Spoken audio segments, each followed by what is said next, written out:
It's my pleasure to welcome everybody to the third annual Economic Summit. My name is Tony Gallo. I'm president of the Lorain County Chamber of Commerce. I was going to start off with a joke about running for mayor in the city of Lorain, but I figured everybody else has got that taken care of, so we'll just go ahead and get on with the program.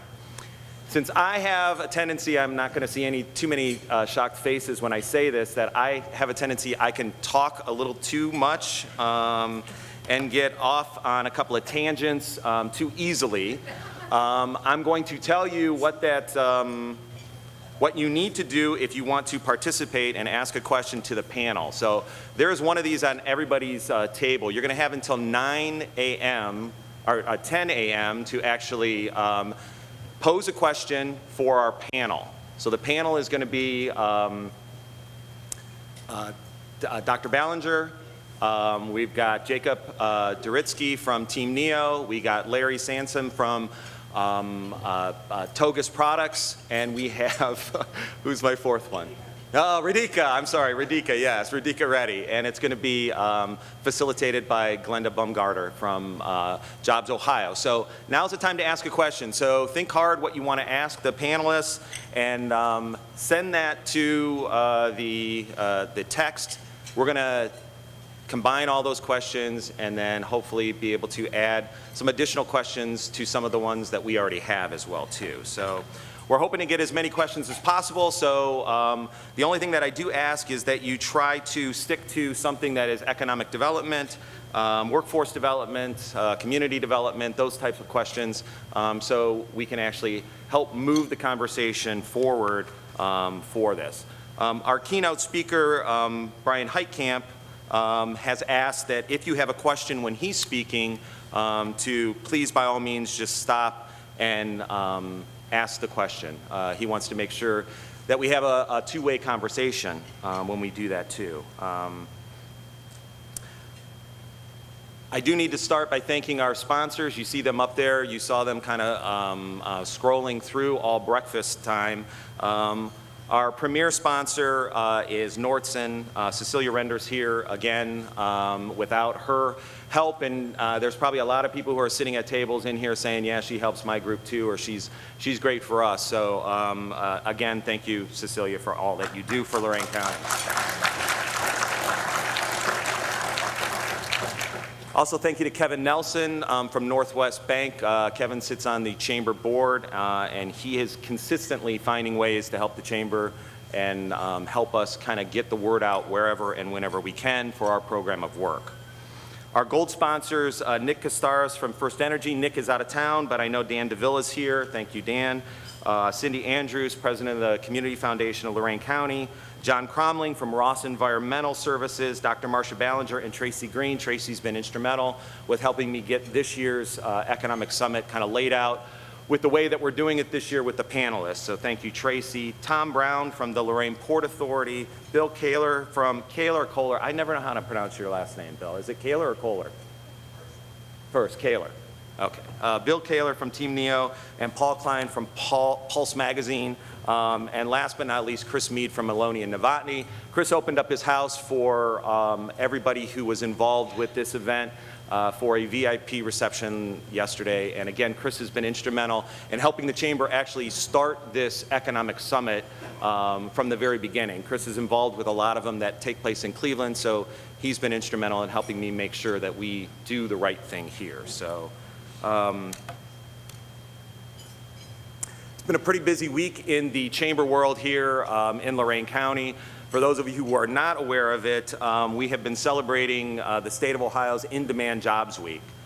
So on Tuesday and Wednesday of this past week, we actually had events at Lorain County JVS as well as here at Lorain County Community College where we actually had about 200 or 150 students here, and I think there was another 80 students at JVS that participated with In-Demand Jobs Week. So we had panelists come in and actually talk to the kids about the jobs that are in demand here in Lorain County. So it's a great way for us to involve our employers to get a firsthand chance to talk to some of these students and have them see what some of these jobs are available here in Lorain County. So Again, we do this in conjunction with the other economic development organizations in Lorain County. You can see them up there: Lorain County Community Development Corporation, Lorain County JVS, Lorain County Community College, Ohio Means Jobs Lorain County, as well as the SBDC here at Lorain County Community College too. So thank you for that. I also want to thank the companies that participated in those on those panels too. So you can see these are a who's who of basically our Lorain County companies: Beckett Gas, General Plug, Life Care Ambulance, Mercy Health, Spacebound, MCPC, Chemtron, Esser Plumbing and Heating, and the IBEW for participating on those panels. Simultaneously, as we were celebrating In-Demand Jobs Week from a national level, we were also celebrating the National Small Business Week. Again, the Chamber, along with the SBDC at Lorain County Community College, did this in conjunction with the 5 Main Street organizations here in the area. So we worked with Main Street Amherst, Main Street Oberlin, Lorain, Wellington, and Vermilion. And basically we focused on, we actually got about 65 different businesses to participate in this National Small Business Week. The joke that we started when we first started meeting was small businesses don't just open on the Saturday after Thanksgiving and then go away, because that's usually when everybody talks about them. So we definitely wanted to make sure that we were able to promote these small businesses. From florists to gift shops, bakeries to barber shops, basically we focused on driving business to these entrepreneurs. Considering that more than half of Americans own or work for a small business, that was a statistic I did not know, and according to the SBA, they create nearly 2 out of every 3 jobs each year. And obviously Mother's Day is coming up this Sunday. It's not too late for you to go and hit one of these 5 Main Street locations and spend a little cash. I also want to thank a couple more people, Dean and Marcus here at Spitzer. Obviously, we depend upon Lorain County Community College and the folks here to help put this on. Every year we change a couple of things. They're always working with us on that. Rex Engel over at the Residence at Marriott, they put up our guests for our panel as well too, so we're glad to actually have a great partner like Rex. Tammy Casio and Christy Lewandowski from the County Chamber, obviously you guys see them as much as I see them in a lot of ways, and they work very hard to make sure that I look good and that you have a good time. Just like last year, we've actually hosted we will have hosted 7 major events in 3 weeks with almost 1,000 people in attendance at those events. Besides the In-Demand Jobs Week and besides the National Small Business Week too. So we also hosted our elected officials event, Safety Forum, our local CEOs for Safety Council, and we are in the midst of planning for our business and education breakfast, which is going to take place a week from Monday. So if you have not signed up for this, I encourage you to do this. The schools, all 16 superintendents are encouraging, they want to have dialogue with the businesses. This is the way we want to make sure that we are speaking with one another and that the superintendents and the school districts know what the businesses need for these kids to graduate with skills that will then allow them to fill in some of these jobs. So it's not too late to sign up. Please do so when you leave here.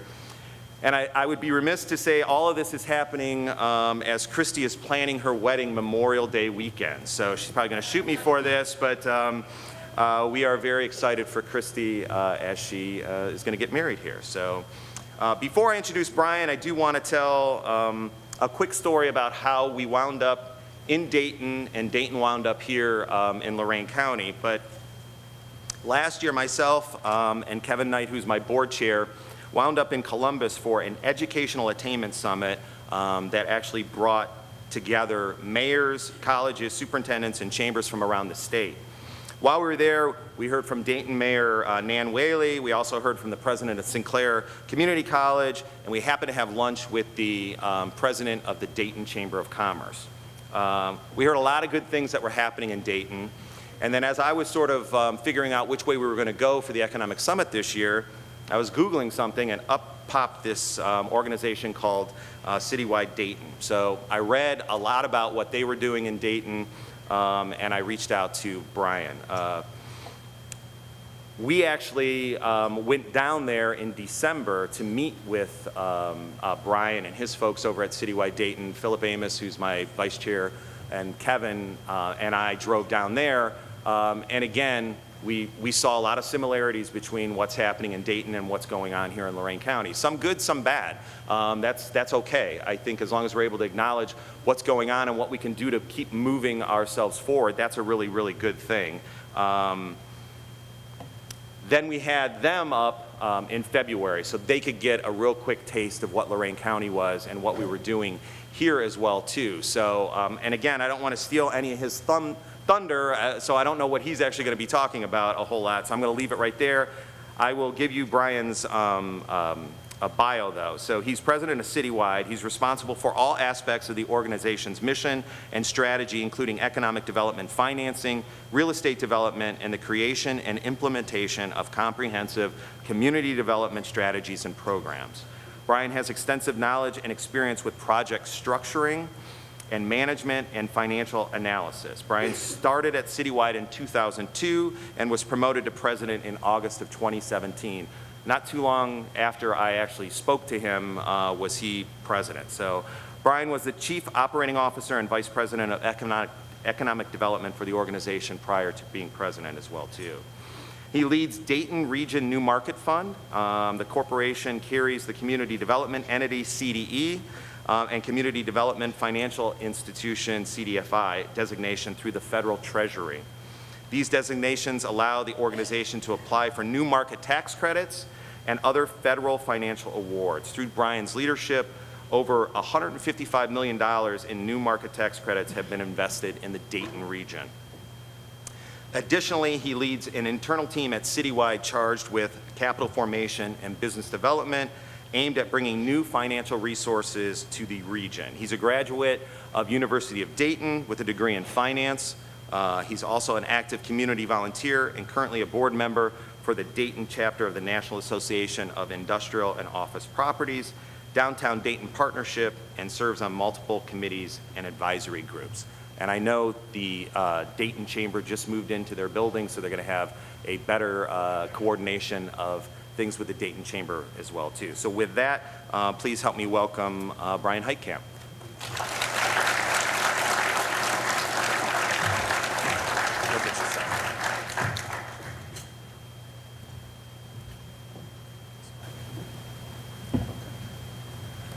Can I use these? Yeah. Okay. Good morning, everyone. I want to thank Tony and Kevin and the rest of the board for having me in today. I want to give a round of applause for the sponsors, please. Thank you. I'd be remiss if I didn't lay out first that I grew up about an hour north of Dayton and right on the fault line of the fandom of Cincinnati or the fandom of Cleveland. And I'm happy to say that I fell to the fandom of Cleveland, so I'm a diehard Browns, Indians, and Cavs fan. So is my colleague Dan Kane as well as he's from Cleveland, so he's along with me. So we're among friendlies here. I wanted to give you a little preview. Please, let's keep this interactive.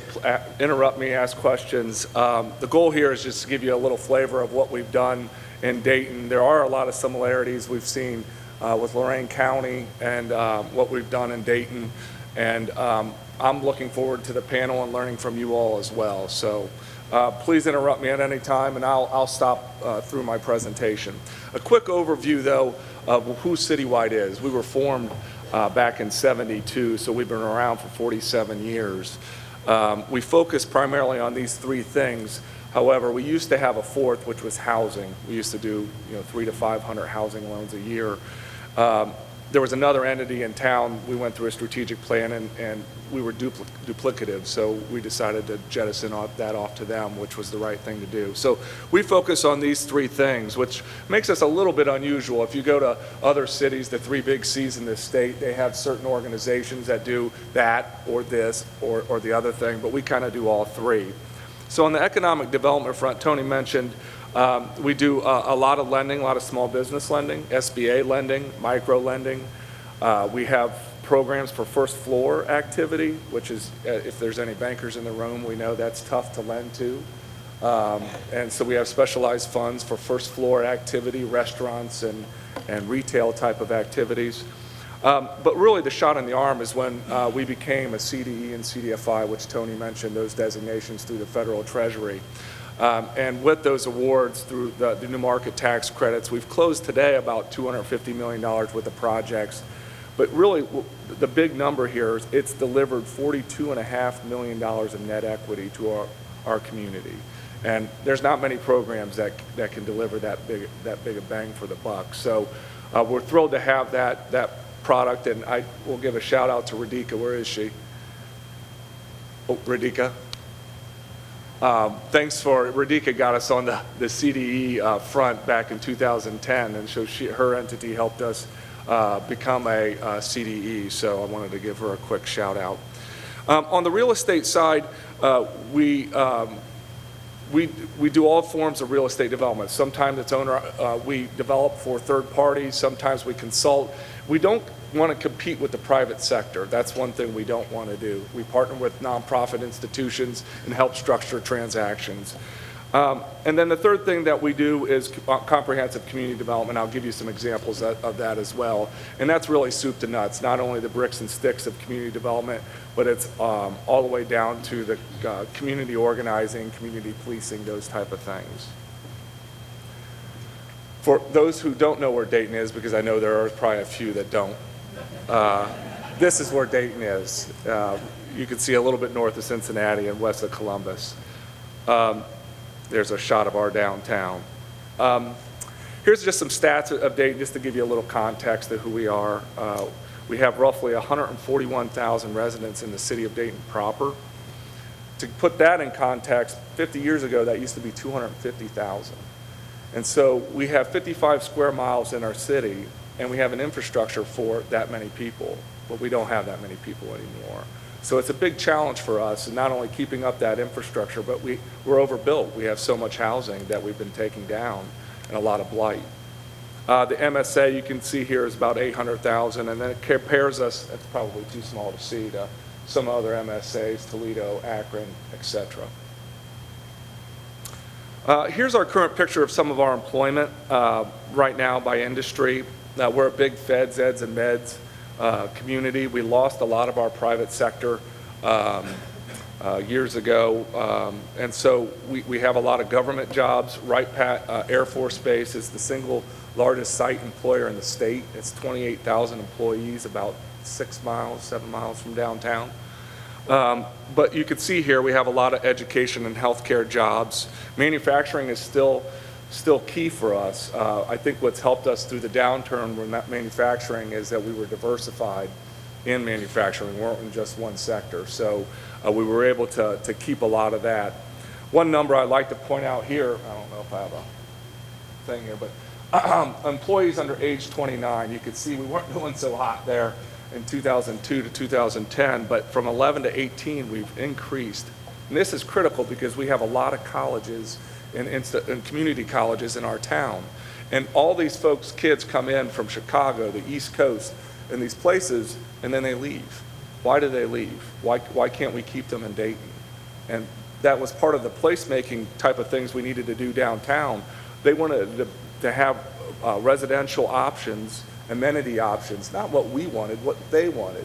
And so that's some of the strategy of what we try to do downtown, is to make some of these things happen, to kind of keep the talent in town so they don't go off throughout the Midwest and the East Coast.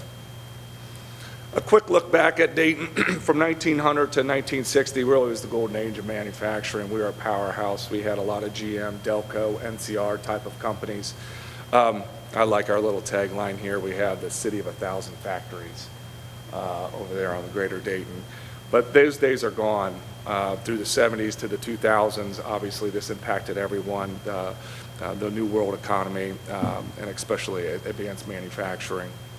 And then the federal support to the urban areas, as we all have felt, probably has been declining over the years. Another backdrop to at least Dayton and all over really is sprawl. Freeways, beltways came in and really just spread us out. And I have a slide here next that some of these stats are just kind of shocking to me. Since the 70s, our region's population declined by 6%, but geographically, we expanded by more than 50% in developed area. The region's supply of housing grew by more than 80,000 units, but our vacancy rate, jumped from 3.3 to 10% in 2010. We were just overbuilt. And this last one is, we dropped in regional employment to 375,000 employees from 400, but the square footage went from 11 million to 16 million. Our downtown, once the Beltway 675 came in, all the retail just got sucked out. There's four malls littered about every 5 miles on that Beltway. They're doing okay. One is not doing so hot, but it kind of decimated downtown and the livelihood. So it was kind of a ghost town. And I'm sure it's the same for a lot of Midwestern cities when this happened.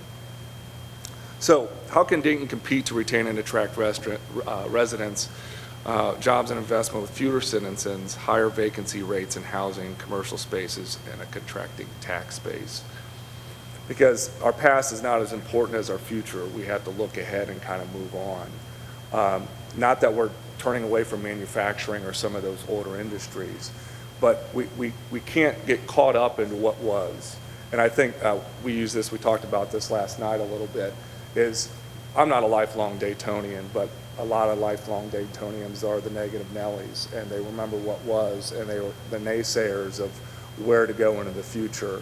And I'm not saying that's what it's like in Lorain County, but it's certainly true for Dayton. And it's really weird, if you're from out of town, I'm an out of towner, Dan is as well, it's like we have a lot of assets here and a lot of opportunities. So we toured in February, I think it was, there's so many assets that you have in this community, this organization itself, or where we're standing today. And it's really the connectivity and how do you leverage those. It's not rocket science. So what did we do? We adopted an asset-based development strategy. And I'll talk a little bit about this. We went around a lot of the feds, eds, and meds type of things, and the city leaders, partners, we crafted a strategy around attracting economic activity and leveraging the existing strengths that we had with these institutions. And so a lot of public-private partnerships formed from this. And you'll see, and I'll highlight a few here in a little bit. One of the things we also did is one of the first plans was the Greater Downtown Dayton Plan. Everybody was focused on the urban core, which was about 6 to 8 to 10 blocks in our downtown. But it was much bigger than that. We redrew those boundaries. You could see that the dotted line in the middle is what we essentially call the old CBD, or Central Business District. The Greater Downtown Plan encompassed this greater piece because in that it took into its grasp Children's Hospital, Grandview Hospital, University of Dayton, Miami Valley Hospital, and 4 historic neighborhoods. So you have all these assets, and how do you connect them? How do they all thrive off of each other? Years ago, you could stay at UD or be down by UD, and this downtown Dayton was like a country away. And it was because of connectivity and working together and collaborating together on projects. And we've kind of glued those areas together. Now it's kind of seamless as you go up and down. We have transportation that brings you up and down for free, all up and down through this corridor. So what do we have today in that area? You can see here, it's a learn, live, work, play, create a type of atmosphere. A lot of residents, a lot of students. We have 40,000 students. Sinclair has over 20,000 that comes down. UD over 10,000. And other forms of learning, high school and whatnot in the downtown urban area. But how did we get there? It didn't happen overnight. And a lot of these things take time. They take effort. There is no silver bullet. And commissioners will change, city managers will change, mayors will change, but this stuff has to go on. And you have to continue the momentum. We needed to reactivate the core, leverage strategic adjacency and connectivity, develop planning and opportunity visioning, and then integrate and connect the surrounding city through this placemaking and asset-based strategy. We had 6 million square feet in downtown, 3 million of it was vacant. And if you look at these, this isn't the greatest picture, but if you have the red and the purple here are either vacant or semi-vacant abandoned buildings. You can see Sinclair down here, our dotted line, this little blue dotted line. This is their campus. They take a big chunk of our downtown on the southwest quadrant, but we still had a huge challenge. So where did we start and where did the city start? We investigated and looking at, well, what's it going to cost to take down some of these old buildings and whatnot? Should we just tear them down? And really, when you do that, you just got to spend so much money on tearing it down, and now you have a piece of dirt. You have to build it back up.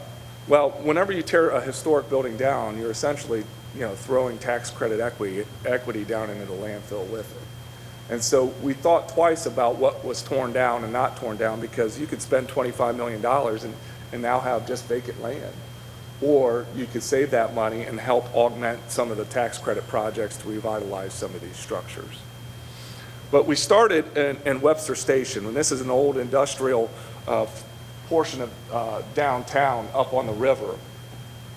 The city of Dayton turned from its river in 1913. There was a great flood and wiped out the whole city, many deaths, and it was awful. So we built a levee system. So we turned our back to the river, which obviously isn't the right thing to do today. And so this industrial area on the northwest portion of downtown was right on the river, and it was called Webster Station. A lot of high-rise industrial buildings. Baseball came, a single-A baseball came to Dayton, the Reds affiliate, back in 2000, and was plopped right down in the middle of this industrial dilapidated area. So people would come from all over for this single-A baseball. They drive, they park, they get back in their car, and they get the heck out of Dodge. They would not hang around. We didn't have any amenities. We didn't have any housing over there. So what the city did, a bold move, along the river, they decided to pull back the levee, introduce themselves back to the river, make some investment there. As you go along this levee, they put a pavilion, what we call Riverscape today. And then you get into Tech Town, what we call Tech Town. It's one of our developments. It's about 30 acres. It used to be a 15-building GM facility. It's a brownfield. The city partnered with us and spent millions to take all that down. If they did not do that, what you see today and what you will see would never have happened. They caught a lot of grief for it, but they set the stage for development. I can't stress that enough, because the private sector isn't going to come and solve that problem for you. They're going to want development-ready sites and ready to go. So kudos to the city for doing that. Here's what it kind of looked like before, and this is what it looked like now. And this is one of our new market tax credit deals as a developer when we were the borrower, and Radhika worked on this one with us. So we have 3 buildings now. They're essentially all leased up, and we're looking to add a 4th building. But what that did is, once we cleared all that and started doing development there, in the last 5 years, this has all sprouted up. Roughly 350 to 500 new residential units right around within a block of the Tech Town area in the ballpark, right on the river. A new Fairfield hotel. We haven't had a hotel built in Dayton in 35 years. And so the energy that's back, and there's historic tax credit deals here, new market tax credit deals here, and we'll talk about some of those tools that you're going to need. Doing this stuff conventionally is just not going to work. The next thing that we looked at besides Webster Station is the city manager directed us citywide to look at more into the CBD, their central business district, in a 9-block area, and find adaptive reuse developers. So we spent a lot of time traveling the Midwest, talking to folks to look at some of our stuff. Here's the strategy, the 9 strategy, and I'll show you a map right after this, but it included the historic arcade building, which was really an entire block. Here's the picture. What you see is the red stars here is vacant property. Some of the $3 million I talked about, this 9-block area was littered with vacant property. But in the heart of it was this park that was built in the 60s. It was overgrown, a lot of trees, really hilly, seedy, a lot of drug activity, a lot of bad things happening. But it was right in the middle of all this abandoned property. If we could reinvigorate this park, then we have a chance. So what happened is we looked around, and there's the Levitt Foundation. I'm not sure if anybody's aware of the Levitt Foundation, national foundation that invests in these free music venues. There's 8 currently in the United States. You have to raise the capital to build them, roughly $5 million, but in perpetuity, they will fund your operating budget.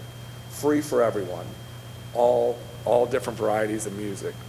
So here's what it looks like today. And we have, I think, 70, maybe 70 a year free music from all different backgrounds. And it's an attracting force to our downtown, to this section, to this area of 9 blocks. You can see back here, there's a red brick building up there. That's the arcade block.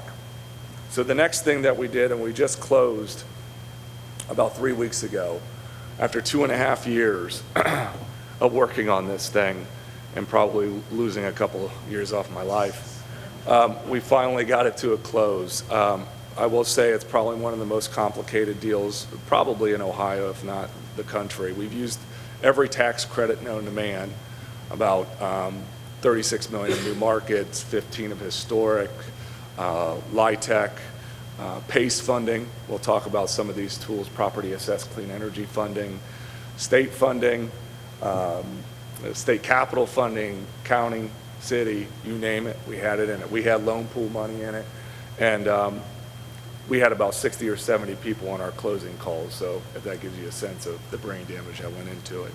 But it took a lot of time to get done, but without this whole block is almost vacant. I'd say 3/4 of it's vacant.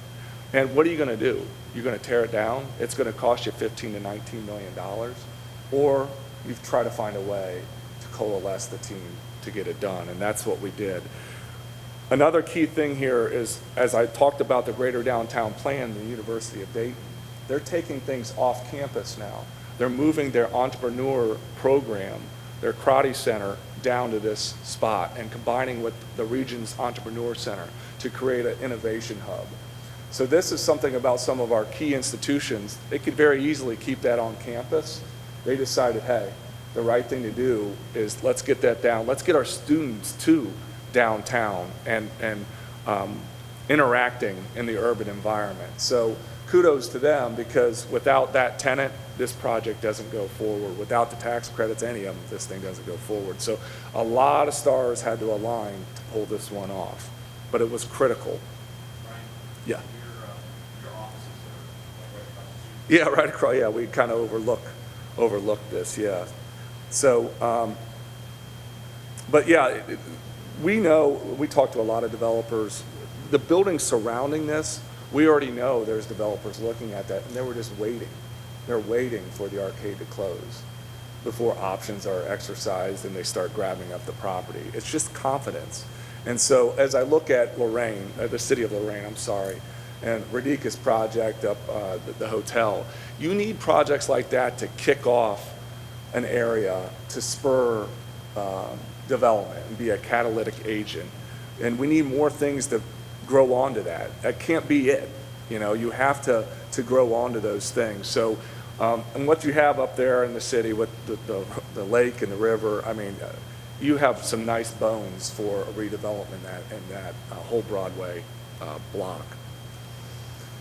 Here you can see that we awakened the sleeping giant here, picture. And this is the northern part of the arcade, but you can kind of see the rotunda piece of it here in some of these pictures. And since the last 5 years, the amount of projects that are coming because of some of this stuff is unbelievable. You know, 15 years ago when we may be working on one project. Now, I mean, they're all over. So it's quite spectacular too.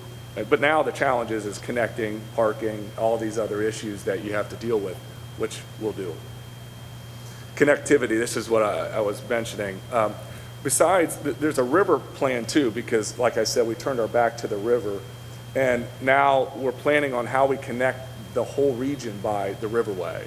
Bike paths, kayaking, you name it. And so another thing is we've instituted a circulator in that greater downtown area for free. Every 10 minutes and throughout the downtown, you get picked up and dropped off. Weekends, so if you want to go go out to dinner, catch a drink, and come back down by the university or whatever. You can move all around for free. And that's critical because, like I said, standing at UD, which is less than a mile from downtown, you would have thought that, the city was, miles and miles and miles away. So,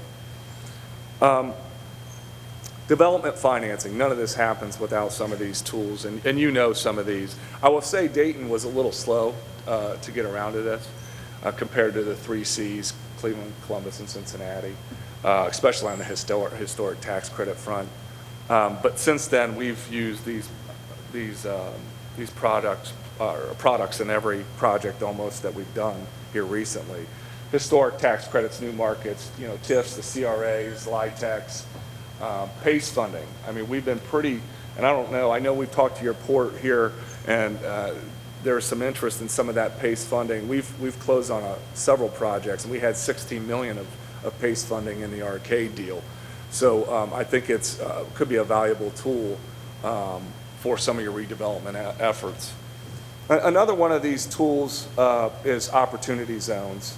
I know that you guys have some opportunity zones, I think, over in Elyria and the city of Lorain. I think that's it, those 5 total.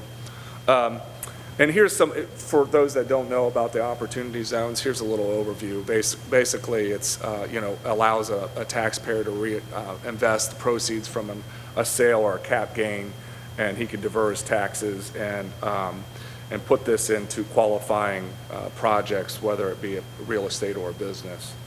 And the deferral, if you hold your deferral in that project long enough, you get certain tax breaks besides the deferral. You get a step up in basis, and you can see some of the rules here. And step 2, if you hold it for 5 years, you get a 10% step up in basis, 15% if you hold it for 7. And then if you hold it over 10, any gain that you have on that gain is tax-free. So Dayton, just like everybody else, is trying to figure out how can we utilize this tool and put it in the toolbox with everything else. Oh, I've included here a little video. It's only a minute and a half, so indulge me, of our opportunities. I'm super excited. We're seeing a lot of investment across the city. It's really heartwarming to see, things turning around for Dayton, and Dayton, I think, is really on the cusp of being a cool city. I think opportunity zones are a piece of the puzzle for us. We've been working on a lot of this work for decades. So our asset development strategy really set us up to have strategic zones. One is the greater downtown, which has the historic arcade block. Our West Dayton zone, we have the original Wright factory site where the Wright brothers built the first airplanes. This is all very new development. Of course, you got the ballpark as the center of this development area. Delco Lofts is a historic tax credit project. So these projects always are very collaborative. Everybody needs to be working towards the same goal. If you're a town or city and you're looking to make yourself more marketable, it's really important that you tell your story. And every city story is a unique one. So the Opportunity Zone program is another tool to help us significantly attract investment and speak to investors with regards to opportunities in Dayton. It's creating an environment where you can walk to amenities. I'm really excited about what the future holds for Dayton. I think we are ready to bust at the seams with some of our really cool factors, and I think that will have multiplying impact on our city.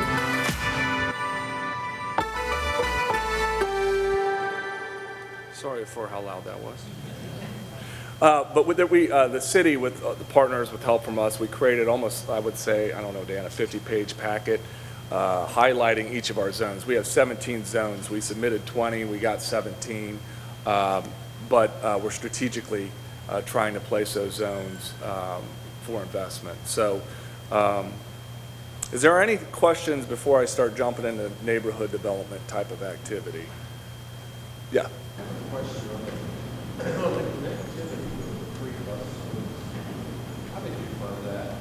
That's a great question. Our Regional Transit Authority, our RTA, I think the question was the connectivity, the free bus transit, who paid for that? Our RTA, our Regional Transit Authority, I think paid for the buses. But the operating expenses were funded by some of the larger employers downtown, Premier Health, CareSource, who both have thousands of employees in the urban center. They wanted an opportunity to move their people around, and as they attract talent, you know, letting them experience, you know, Brown Street over down by UD all the way up through. So, good question. Yep. Right on the opportunities on this slide, the website, just let the audience know that all of the opportunities zones for Ohio, including theirs, are already on the website. Also, there's a bucket for investors that are interested in investing in the zones in your community. So it's a really very nice website. Well done. No, absolutely. And I think in the last budget that was just put out, I think the state is looking to do a 10% credit as well on top of this recommended credit. So, okay.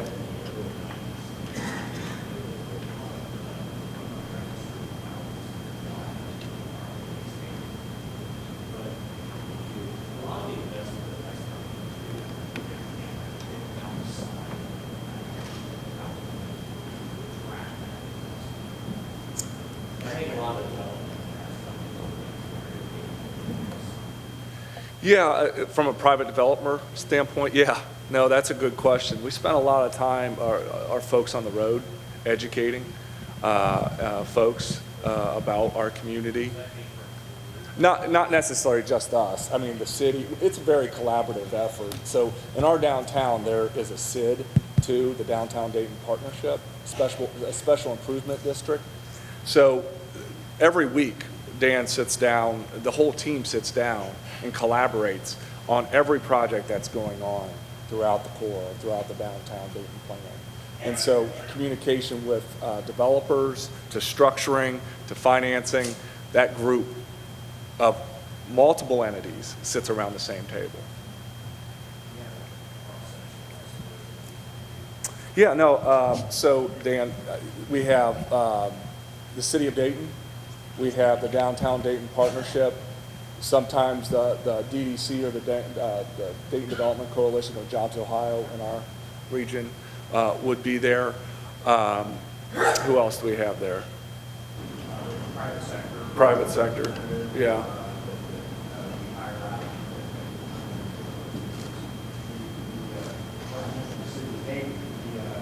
Part of this meeting as well, but it's the planning, work of the planning engineer of the city of Dayton, so it's not.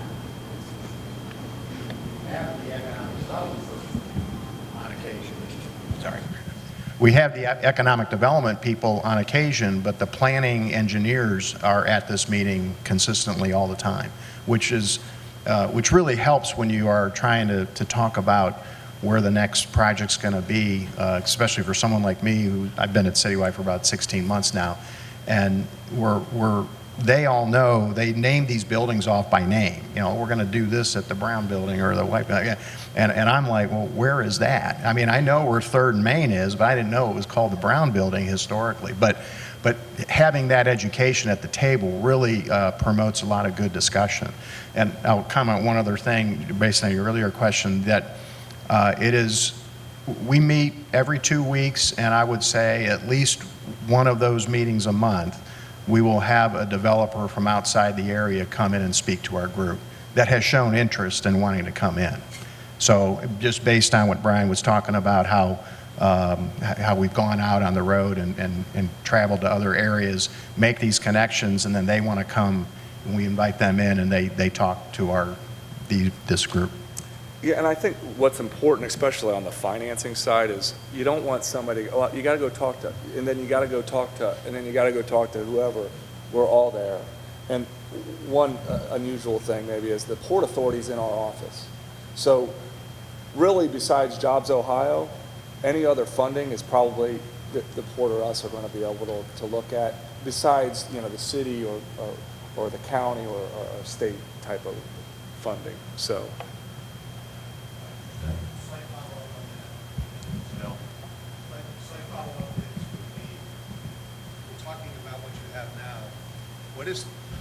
We're talking about what you have now. What is the process you went through to get to the point where you could actually do it that way, where you get people at the table, no stripes, no egos, all that stuff? How did you get there? It takes it's people. It takes the right people. And it wasn't, you have to check your egos. It's about what's best for your community. And, what we try to do, stay in your lane. It's very easy to get kind of mission creep, if you will, and folks trying to get in other people's, this is what we do. We don't pretend to be, doing what the partnership does or what the city does. It was just organic how that happened, but it takes the right people. All it takes is a bad apple or two, and you're in trouble. And so I can't really speak to the people in that room, in that trust, building trust. You could go into those meetings and not share as much as you know. And so there was a lot of, early on, feeling each other out, but now it's a very open, collaborative thing because everybody wants the same thing, the same goal, right? And who gets credit for it? We're probably on the worst part of the spectrum where we don't advertise or we don't put ourselves out there because most of the projects that we do are for the community or for a client or for a nonprofit. Let them celebrate. The people in the know what we did, but we're probably a little bit too bashful on that front. And results for any investment in the opportunity zones? Have you had any quantified projects yet? No, that's a great question. We do know some of our developers and some of the developments. Like a ninja, Yeah. so much I could do. Some of the developers in our region have created their own fund as they put their equity into their own projects. We have not had a multi-investor fund come in and do that. It's going to be interesting because a lot of these other tax credit things like new markets and whatnot where we have to go into low-income census tracts and we're doing a lot of community facilities, goods and services to low-income people. Well, the investor wants to make money. And so usually those sometimes aren't the projects that are conducive for return. So what we need to find, and they're out there, is more philanthropic or more community-based investors that aren't looking to gouge the return, that are looking to do good things.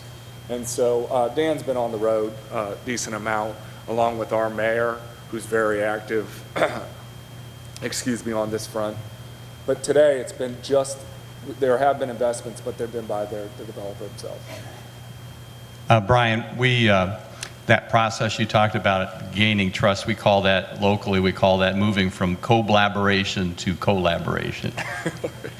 I did want to ask you mentioned the RTA. What's the primary source of funding for the operation of the RTA in Dayton?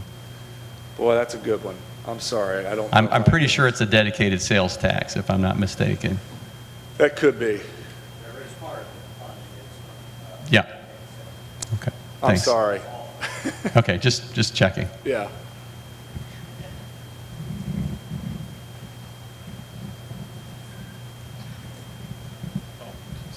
Probably don't even need this, but okay.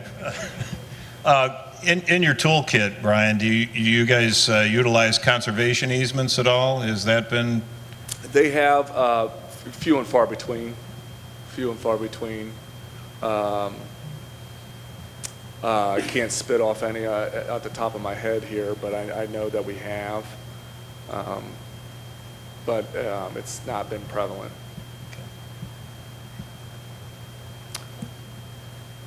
I see a lot of great work around historic preservation. Am I talking loud enough?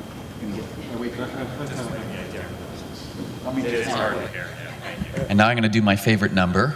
So I see a lot of great work around historic preservation, telling the story, creative placemaking, public art programming, and I want to know maybe how the city's embraced the role of arts and culture, and specifically placing itself in position to engage the creative economy and the role arts and culture through institutions and creative occupations has in that revitalization, because I think that's a really critical element it shows on the surface at least. So. Yeah, and I'm sorry, I failed to mention in this arcade project, there's about 150 units, a part of this that's artist housing. And artists not in the traditional sense that you're painting, but it could be a techie, it could be a maker. So there's artist housing, a part of it's an arts and innovation hub. We want collision, besides the innovation people, they can come from any type of art and collide with the techies and some of the traditional innovative folks. And so this arcade project's 400,000 square feet, and a good chunk of that is going to arts programming as well. So it's collision space for more than just traditional, innovative type of company growing. I don't know if that answered your question, but yeah, we have we've been blessed with a great art scene in Dayton. From Broadway to Philharmonic to contemporary dance, you name it, and we've been very, very blessed with the arts in our community. So, any other questions before I jump into some of the community development, which takes some of the same flavor, but it's getting out into the neighborhoods, and how does this create value and economic development as well? Here's some of the basic principles: assets, relationships, partnerships, and then certainly leveraging investments in these defined areas. Not spreading the peanut butter over a whole city, but really surgically going in and a tighter geography to make impacts. Here's kind of our approach. It's where the collision of civic, social, and economic and physical components come together. At that point is where we find comprehensive community development. Not just one of these, not just economic, it has to be all four. I'm going to give you an example. Like I said at the beginning, none of this stuff happens overnight. It takes a lot of hard work and a lot of time. And so our first project here was called the Genesis Project. And was there any UD grads here? All right, two. Well, you'll know this space. In the 90s and 80s, I was there in the 90s. So this area, kind of in between Miami Valley Hospital and UD, a lot of rooming houses, a little seedy back there after you got behind the bars. And you had these great institutions, but then you had kind of in the middle of this donut hole that was really burnt out. And so some of the concerned partners, obviously the institutions were the city of Dayton, and then the Fairground neighborhood came together. And through those shared interests, came up with some goals of what they wanted to do. Attract affordable, sustainable residential neighborhood and revitalize the commercial district that was running up and down Brown Street. Kind of the general structures, you had the board, we had a life team and a land use team, and then CityWide was the project manager through it all. This project lasted 18 years, to give you a sense. This is the total financial commitment over 18 years, roughly $14 million from these institutions. And some of the impacts are these: it removed a ton of blight, built 45 new and renovated houses. We installed community policing, hired police just for this neighborhood on bikes and whatnot. You build those relationships with people. I can't tell you, and they just took that away in the last year or two, and there was an uproar because they valued that so much. Crime decreased so much in this area. We formed a neighborhood association, and then here you got more physical things. We built gateways and infrastructure. So once that was completed, and if you've been on Brown Street, here's what it was before, and here's what we have now. And we have a lot of chains and whatnot. We have a lot of independent shops there too. It's totally different. And what this has done, and this investment, is really set in motion a lot of development surrounding that. And here's all these projects that happened in the last 5 to 7 years, just after the Phoenix project was taking hold. A lot of these are some of our new market tax credit projects. And here, as you can see, a general map. We did a GE epicenter, big R&D facility, about 150,000 square feet. And then Goodwill, we put about 16 million of our credits into that. And just all around that, if that was still bombed out, none of this, I don't think, would be happening. So it was a strategic, surgical move by all the partners to get into that community and make an impact. The next thing is the fairgrounds has been bought within the last 2 years by University of Dayton and Miami Valley Hospital, and that's being rebranded as On Main, and we're a part of that team to do that development. How do you avoid gentrification and pushing people who already live there out of the city? A lot of the people that lived there were not living there legally, or it was more rooming type of houses and whatnot. It was a mishmash of folks. So I don't know if, and we probably displaced maybe some of those people, but it really, a lot of the housing that came on there was for Miami Valley Hospital employees, UD employees, anywhere from cooks and janitors to whatnot. It wasn't all just, you know, you have to be making $60,000 a year or anything like that. There was a lot of the subsidies that was put into the redevelopment of those houses were pretty great. I mean, some of the downstrokes or down payments that the universities and the hospital put in. So you could be making $25,000 a year and still afford to go in that area. So that is an example of kind of a long-term community development project. Here's another one called Da Vinci. A little bit different geography. This is in the northeast section of downtown. You can see Tech Town and then downtown here at the bottom. And you have Children's Hospital, the Kroc Center, and a lot of residential. But this crescent here has about 10,000 jobs, believe it or not. Besides downtown, it's our biggest jobs area. And so we wanted to make this more stable. There's a big immigrant population of Turkish folks that came, and this is where they settled. Historically, this is where a lot of immigrants came to settle in Dayton years and years ago. But right now, we have an influx of Turkish immigrants. And so it's a little bit different. Not a ton of money was thrown into this like the other one. It was more organic. And you'll see here some of the partners. We have a litany of them. I won't read them all to you, but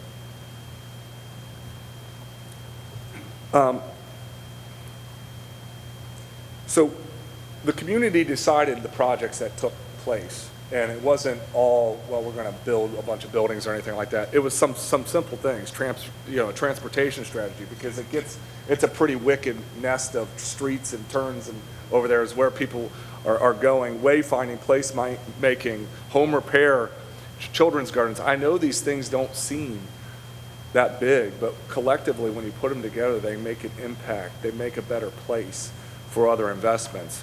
This is talking about placemaking and corridor improvement, a lot of greening, taking a lot of blight down, creating a lot of park space. That's what we did here. This hasn't been constructed, but it's on tap later this year. Is we're moving this road. This road used to run right here. We're moving it and creating a park, and removing some blight here and greening this space up. A lot of wayfinding. You can see here some more pictures, improvements, a lot of transportation improvements. And it's leveraging the transportation improvements that are going to happen anyway, but do it in a strategic way that you can build upon. Wayfinding. And all this was, our teams went out to the businesses and whatnot and raised all the money. No institution just paid for all this. So this is really grassroots type of funding. We think we raised $350,000 to do a lot of these wayfinding signs, because it gets kind of crazy when you get over the bridge of where you're going. We gave away free paint to a lot of these homeowners to fix up their homes. Children's garden right across the street or adjacent to the children's hospital that we have. We raised $1 million just from foundations and individuals. And it makes such a large impact for these communities or for these neighborhoods, just to give them the confidence to rebuild. Now, what about areas without a major anchor? Well, where's all this money come from? How do you do community development? Well, you could start small, and here's an example. So Pineview is one of our neighborhoods on our west side, out by the Dayton VA. It's a Lessons from the Lake. Here, what lake? You couldn't see this lake. It was overgrown. There used to be an amusement park here, but a long time ago, historically, and it mattered to some of the local residents. So we went out and told the story. Our team, we visited everybody, in the neighborhoods and talked to businesses, the VA and whatnot, and anybody that could list them. We did organizing unconventionally. It's just small stuff that you can do with a diverse partner group. I'd highlight the unions here, the Ohio AFL-CIO. They had their apprentices come in and build the benches, build the dock, and those type of things. Just simple stuff that you could do, and what it's done to transform this neighborhood. And it didn't cost a lot of money. So, there's so many things, throughout your communities here that you could do that can be catalytic or that can attract investment. And it doesn't take that much time, but it takes effort, So I wanted to kind of end a little bit here on, what can your community do now? And these are just things we throw out there, involve institutions, higher ed, businesses, engage new out-of-the-box partnerships. I mean, that's something we've done a lot with in Dayton. I would like to think we're pretty collaborative. We're not perfect, but we've worked with a lot of different folks. Leverage infrastructure projects. If they're going to happen anyway, let's leverage them, right?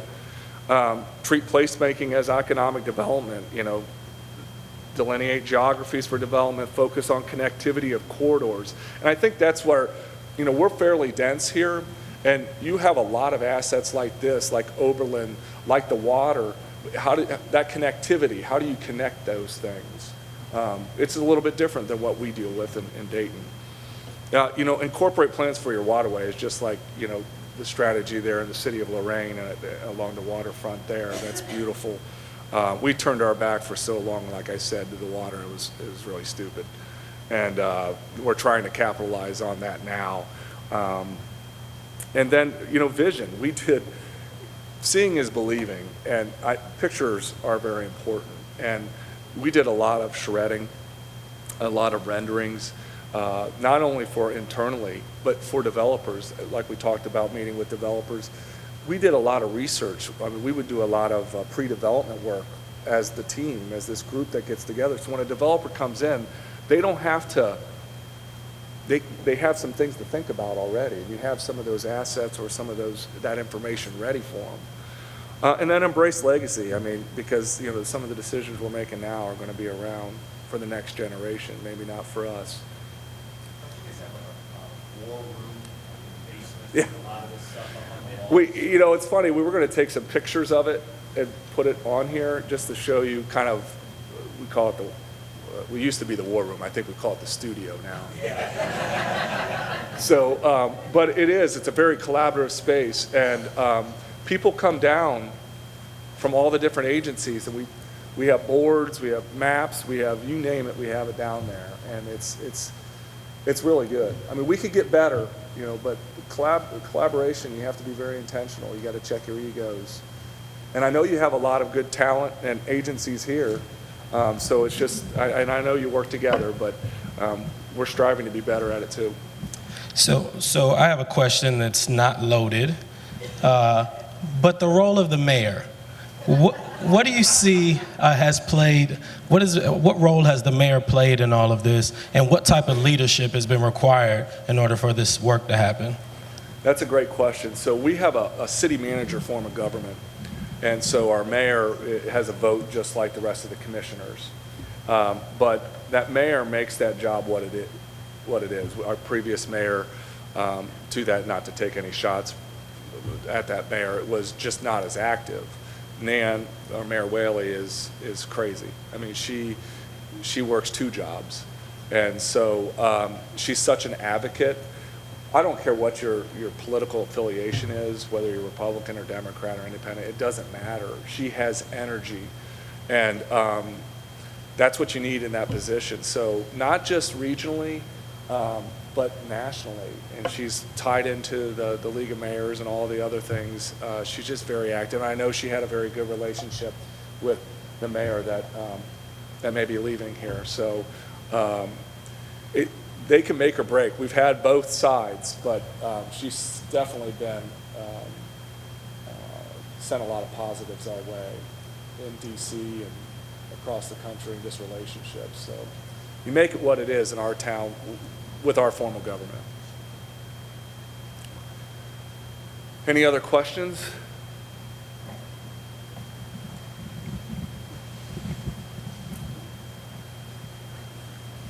It seems like residential development has been a key piece to Cleveland, even looking at downtown Lorain and downtown Elyria. It seems important to get residents living downtown. Has it been important to you? I see the loft part of the picture there.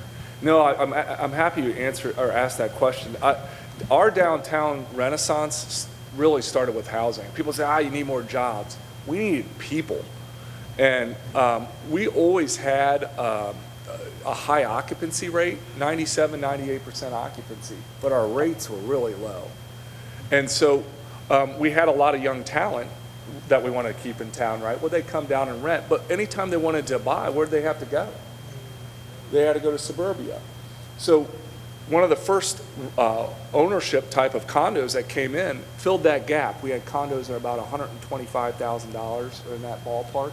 Well, now you created a bridge that some of these young professionals could go rent, and now they can come right into ownership in downtown. Before, the only condos we had were probably $300,000, $350,000. You just couldn't make that leap. They loved the urban environment, but they had to leave because we didn't have the residential sources for them. So really, our housing is, and it's still at 98% occupancy, I would say, and the rates have just skyrocketed. And I'm kind of leery of how long is that going to last or how deep that market is. But along with that, the amenities, the places where they want to be. They want to go, drink beer and have food and coffee and those type of atmospheres. Not what we think they need. They're going to tell us what they need. But it's creating those environments. And Webster Station, if you go over there now, it's night and day compared to what it used to be. So now when people come for that ball game, they're staying.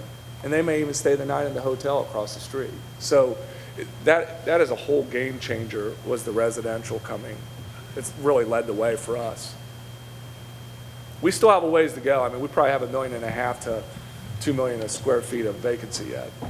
This is, it's a long game. You got to chisel at this. But it's kind of like wildfire. There's a lot of activity now, and it breeds confidence. So.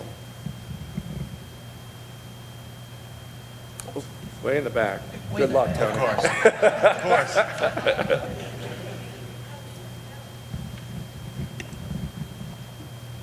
Thank you. How do you engage the citizenry that feel they are outside the political and power structure?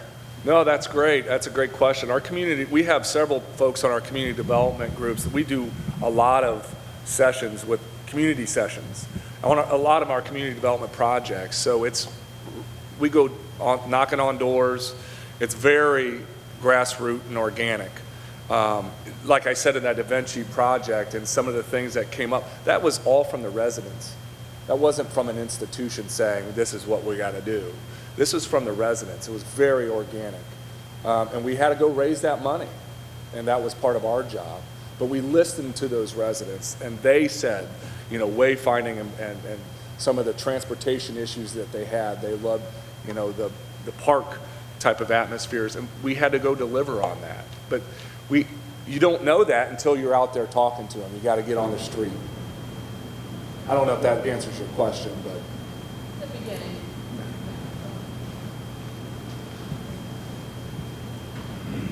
To what extent did you use any kind of mixed income housing approaches in your residential development? Providing housing options for lower income individuals? Thanks, Tony. So you're not pricing out the poor?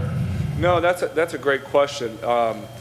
Our prices were pretty suppressed at the beginning, so I mean they were pretty low anyway.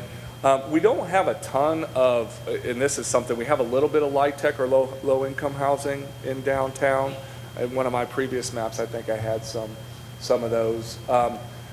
Workforce housing, I think there's talk about getting some of that, but so far it's been a lot of market rate, and that's been taking the market over. But it's a great question. It's something that it's on our minds, this workforce housing.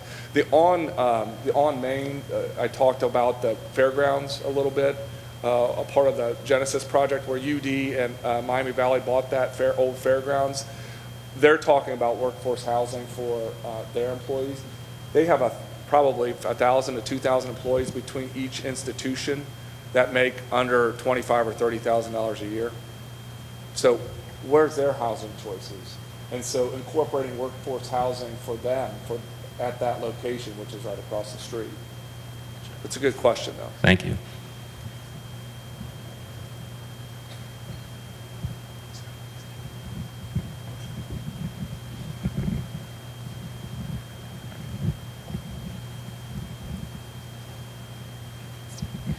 Okay, so I have a question. What did this do for those pieces of community like crime and drug abuse, those kind of statistics that had to change within that Dayton area because of all the progress that you made? Well, excuse me, crime went down in all these areas, and it was a focus, a part of all of our community development plans. I mean, we've struggled with the opioid situation. I mean, we're in the national headlines on that stuff. One of the things that's happening, and I don't know if you've read the papers on that, Verily, a portion of Google, has come to town and is partnering to put a kind of a rehab process in place there, and not only rehabbing the individual, but then studying it from the science perspective and trying to figure out best practices. So we're working with them actually on the community development side, because I don't know if everybody wants a bunch of addicts coming to their neighborhood, and so we're trying to work with where this is being located with the surrounding neighborhood, so it's a win-win, for everyone. But we know the challenges of that. If not everybody wants that in their backyard, you wouldn't either, nor would I. So it's a good question.